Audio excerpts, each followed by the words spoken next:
Good afternoon, sir. And we'll have you come forward. And if you would come up here in front of my clerk, she will swear you in. Sure. Scott Williamson. W-I-L-L-I-A-M-S-O-N.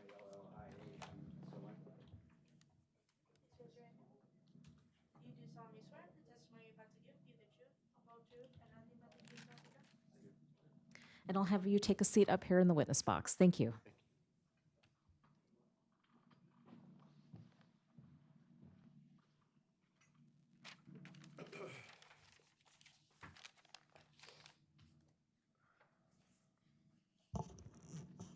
And you may proceed. Thank you. Your Honor, before I do, Exhibits 251 and 252, which are diagrams that were prepared in the beginning of this investigation of the residence. I've asked counsel, I'm going to move the introduction, but what I want to make clear for the record is there is a legend on here that, I would avow that we will connect up later. This officer would not necessarily be able to identify the items in the legend, but it would assist, I think, in describing for the jury what it is he did when he entered the residence. Any objection? No.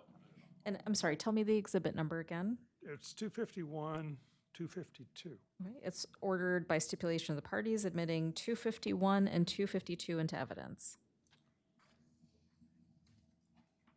Could you tell us your name, please? Sure. Scott Williamson. And by whom are you employed, sir? With the City of Scottsdale, the Scottsdale Police Department. And how long have you been a police officer in the city of Scottsdale? Almost 24 years. And what is your current assignment? I am the sergeant for the crisis response team. I want to take you back to what do your duties entail at this time? At this time, we deal with a lot of behavioral mental health calls for service within the city that include involuntary committals, transporting to mental health facilities. All right, sir.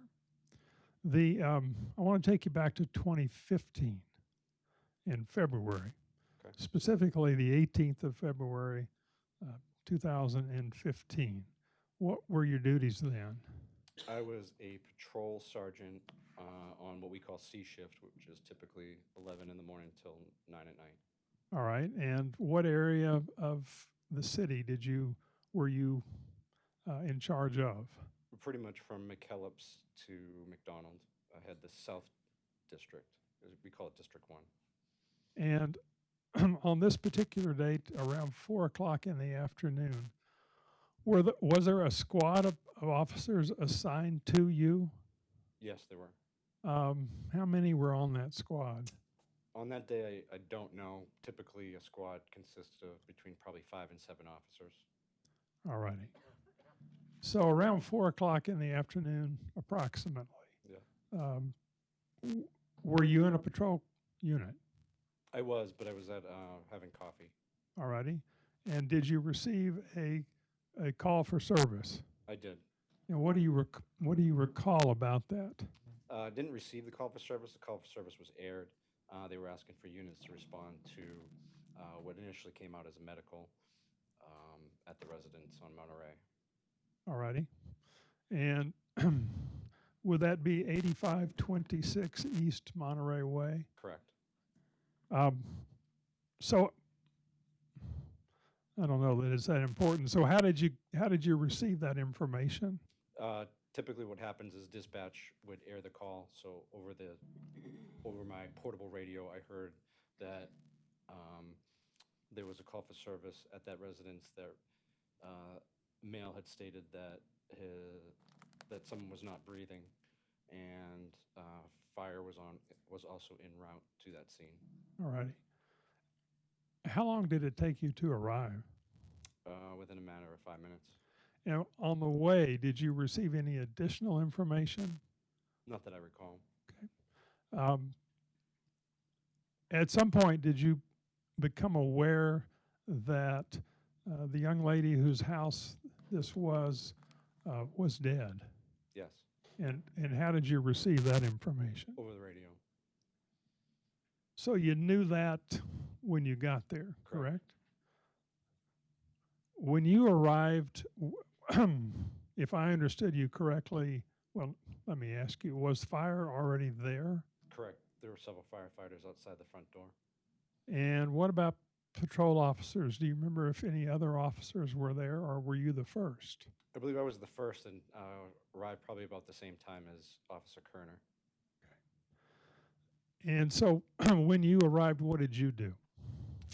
Noticed that on the front lawn there were some firefighters with a white male that seemed distraught. As I walked up to the door, I could immediately smell an odor of bleach or chlorine. And by the door, you mean the front door to the Front house? door of the residence, correct? Was the front door open? Yes, it was.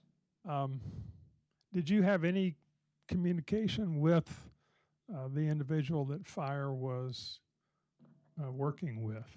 I did not. I had Officer Kerner stay with him to get his statement and be with the firefighters as well. All right.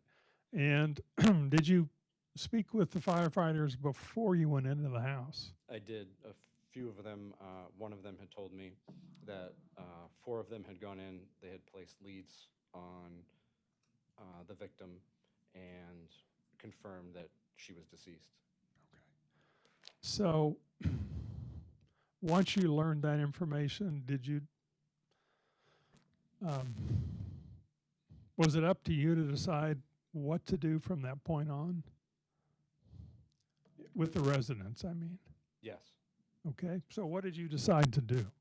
My primary role as a patrol sergeant would have been to secure the residents to make sure there were no other victims or suspects inside the house. Okay, and how did you go about doing that? Initially, another officer had showed up at that point, Officer Powell. He met me at the front door. We stepped within the front door, and then we methodically moved from the south side of I moved to the south side of the residence, clearing the kitchen and family room and the door to the south. Let me take you back to your years, as an officer, training experience. Sure. When you go into a residence like this to clear for potential victims or suspects, are you cognizant of potentially interfering or contaminating or somehow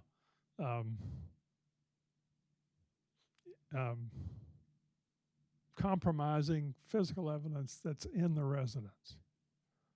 Yes, with a situation like this, it was obvious that this was a crime scene and that limiting the number of bodies that were in that house and to disturb anything that was in there was the priority. Okay.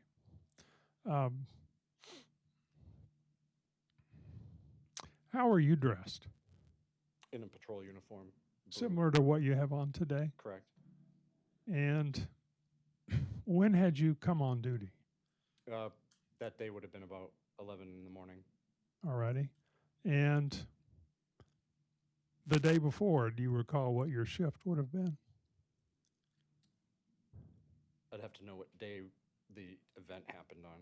Typically, that shift is Tuesday through Friday. So February the 18th is the day you responded. Right. I actually, unfortunately, don't recall the day of the week that was. Let's assume it was a Wednesday. Okay. Yes, sir. I'm not under oath, but let's just assume that it was a Wednesday. So the Tuesday before, would you have been on duty? I would have. And what time would your shift have ended? 9 o'clock at night, 9 p.m. Alrighty. When you go home, do you take a shower, take a bath? Yeah, typically. Okay. Yeah. What about your uniform? Our uniforms are typically dry cleaned. Okay. Do you know the defendant in this case? I do not. You ever had any contact with him to your knowledge? No, sir. All right. So you make a plan to go in. You said it was obvious, at least I think this was your words, it appeared to be a homicide scene once you entered the door, correct? Correct. And describe for us why you came to that conclusion. I didn't use the word homicide, but it was a crime. It was a crime scene. Crime scene. Correct. Yes, sir. Sorry. No, that's okay. Walking in there, it was obvious with the smears that were on the ground and the blood. There were some what appeared to be a substance that looked like blood and cleaning supplies smeared onto the ground, and the overwhelming smell of the bleach that was in there. When you entered the door, where did you go within the residence? Initially, when we walked in the door, we could see the victim to the left of us, which was to the north of the house in the hallway. My immediate focus was to the south of the home. The kitchen was wide open, so it was easier to clear any threats that were there visually, so I didn't have to go too far into the kitchen dining room area. How close to the young lady's body did you get? Probably within 3 feet. All righty. What did you observe about her? That she was fully undressed, except for a piece of cloth over her face, lying naked in the hallway, with her head pointing southeast. And thank you. I neglected to ask you this. This residence, did the front door basically face the south, to the south? To the west. Okay. Let me put exhibit 251, oops, on the screen.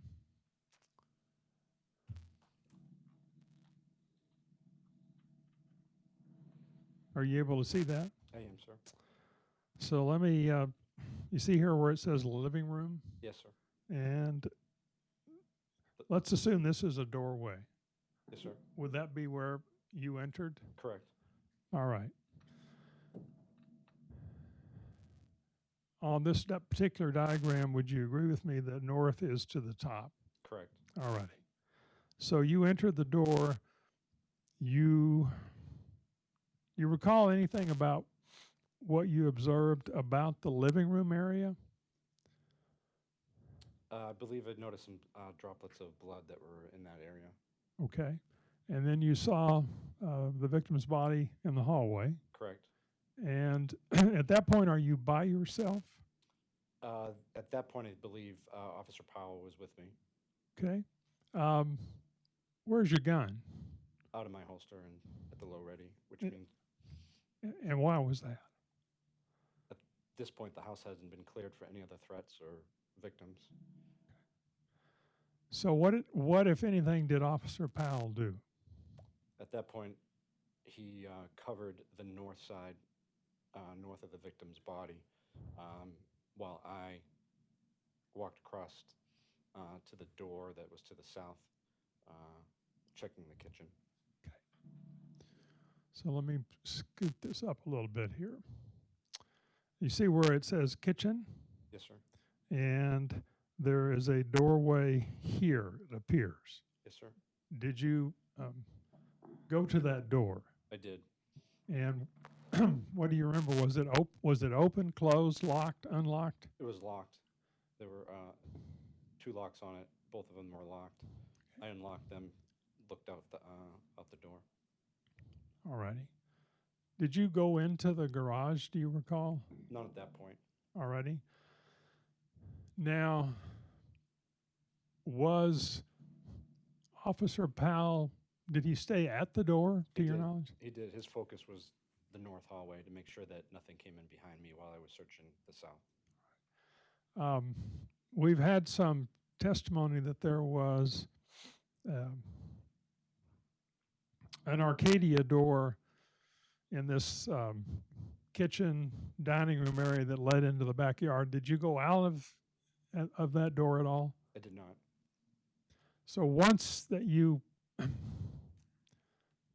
encountered the locked door, you unlocked it, correct? I did, There were 2 locks. correct. What did you do next?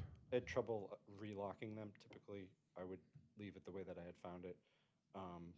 But I had trouble locking it. I don't recall why. But I left it unlocked and then went back to meet with Officer Powell. And was he still near the doorway? Correct. What do the 2 of you do then? At that point, I believe Officer Van Wielde had arrived on scene, and the 3 of us started to move north through the home.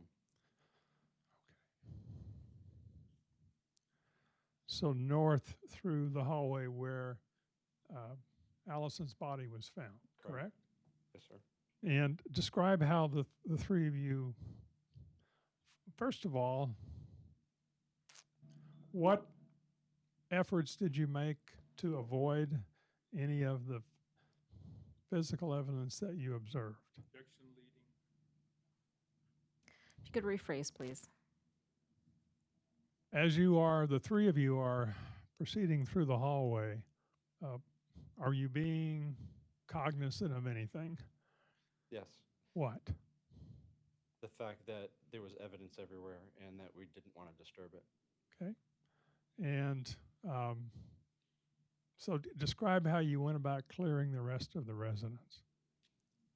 We stayed predominantly to the west on the left side of the hallway, and then cleared the bedrooms clockwise. Did you enter yourself a particular bedroom? I don't recall whether I entered the guest bedrooms or the office. I am for sure certain that I entered the master bedroom. All righty. Which is up here on the upper right-hand corner, correct?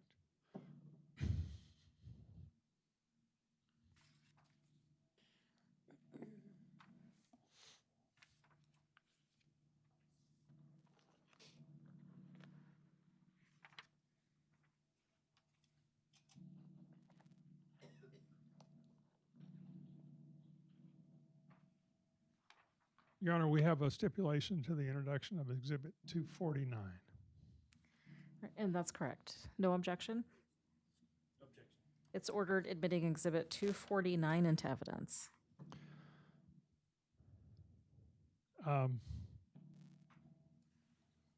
You mentioned you went into you specifically recall going into the master bedroom. Did you also go into the master bathroom? I did. And did you discover there was a doorway in that bathroom? I did. And where did it lead? To the backyard. Did you open that door? I did. I unlocked it and opened it. So it was locked when you arrived, correct? Did you enter into the backyard? I did. What did you do, if anything, in the backyard? We visually cleared the backyard to make sure that there were no other victims or suspects in the backyard by moving through the backyard to the south. And did you venture into the alleyway yourself? I did not. Are both the other officers with you in the backyard? They are. Did you observe where they went? Up the back alleyway. Okay. Where did you go? I returned to the master bathroom to close the door and secure it the way that I had found it and to exit through the front door. While you were in the backyard, did you happen to look into the swimming pool? I did. Did you see anything that caught your attention? Yeah, there seemed to be a small mat of some sort or a piece of carpet that was in the north side of the pool. Showing you Exhibit 249.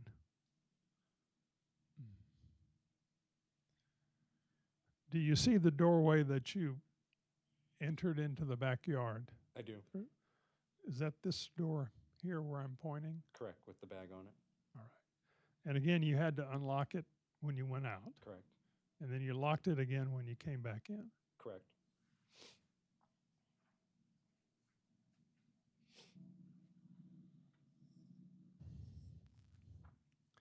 Showing you Exhibit 50, which is already in evidence.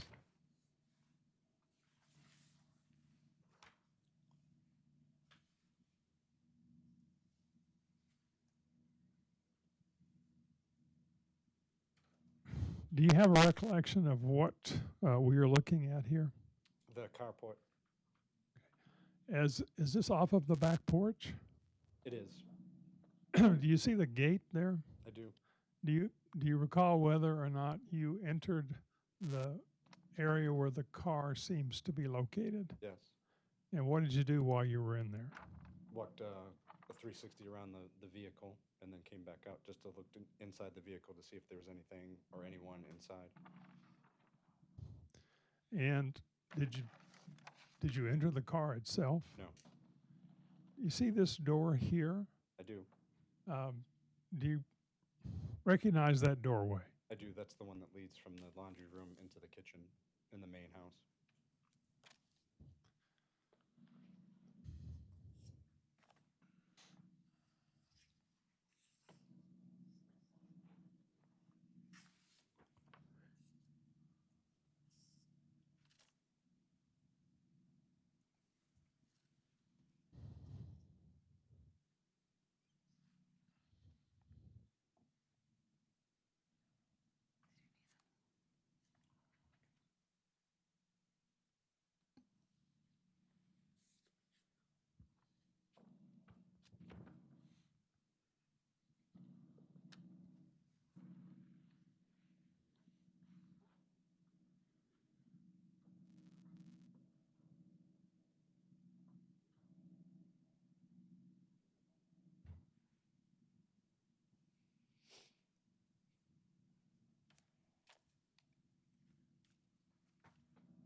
After you came back into the residence, did you go back out the front door? I did.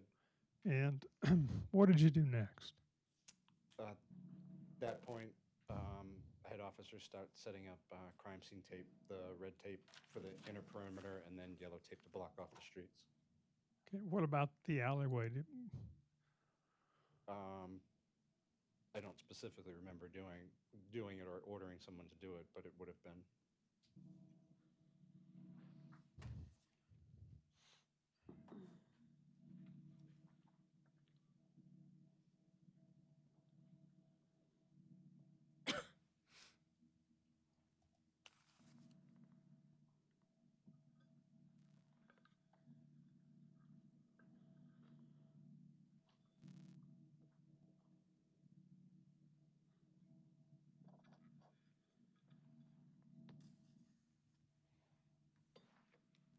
I think I asked you this already, but just in case I didn't.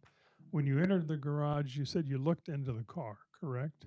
You didn't enter it, is that right? Correct. You didn't touch it. No, sir. While you were in the home, inside the residence, other than the doors that you unlocked, and then tried to either closed up again and relock the locks, did you touch anything? No, sir.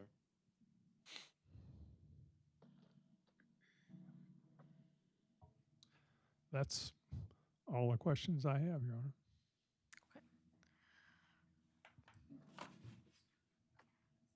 Would you like to approach?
weekend. And please remember that admonition as you go home for the weekend.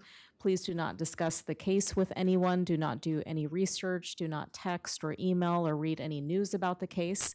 And I will look forward to seeing all of you on Monday at 10:30 a.m. Thank you very much.